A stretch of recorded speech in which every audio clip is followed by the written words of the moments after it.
শিল্পী হয়ে গেছে তার টেনে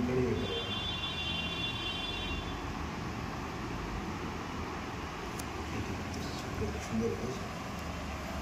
আস্তে আস্তে আস্তে আস্তে আস্তে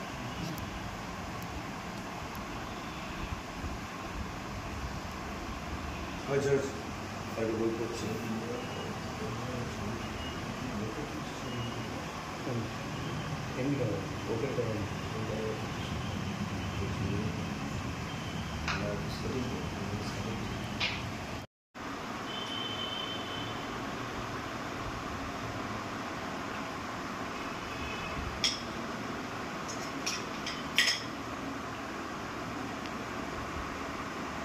দাদা একটু বলে দিন,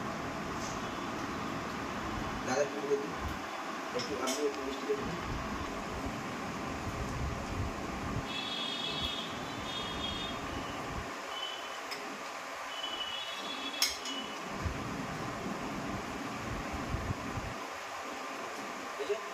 ঠিক আছে।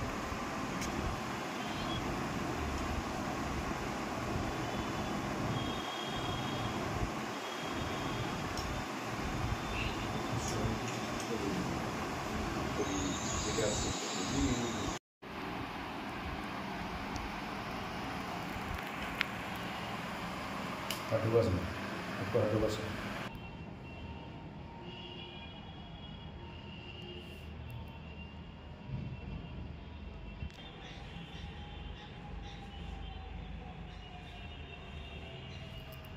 ছবি আঁকতে খুব ভালোবাসে।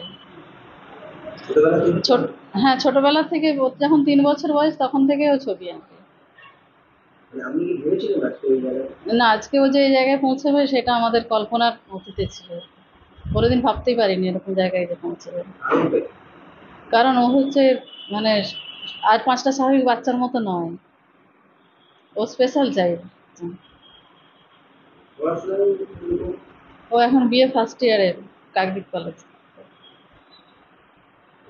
এই যে আজকে এটা এই যে আওয়াজটা পেলো, কতখানি খুশি হয়? আমরা খুবই খুশি। এটা কি ভেবেছিলেন? না, এটা আমরা কোনোদিন ভাবতেই পারিনি যে ওই জায়গায় আজকে পৌঁছে যাবে। আমার নাম পাপড়ি বেরা। খুব ভালো লাগছে। এটা সম্ভব হলো, তো ছোটবেলা থেকে অ্যাকচুয়ালি আর 5টা বাচ্চার মতো ছিল না, তা ইভেন ও 10 বছর বয়স পর্যন্ত ঠিক কথাও বলতে পারতো না, কিন্তু 5-6 বছর বয়স থেকে ও ছবি আঁকার প্রতি একটা আলাদা ন্যাক ছিল। সেই হিসেবে আমরা এখানে ওই দেবরাজ বেলাবুড়াইকে শুনলাম ছবি আঁকা খুব ভালো শেখায়, ওর কাছে আমরা দিই। তা দেখলাম ওর কাছে পড়ে ছবি আঁকার থ্রু দিয়ে এবং ওকে বিভিন্ন জায়গায় ট্রিটমেন্ট করিয়ে মানে আস্তে আস্তে সাবলীল হয়, মেনলি ছবি আঁকার মধ্য দিয়ে সাবলীল হয়, সেইখান থেকে ইম্প্রুভটা হয়। খুশি হয়েছে? খুবই খুশি। আমার নাম চন্দন বেরা।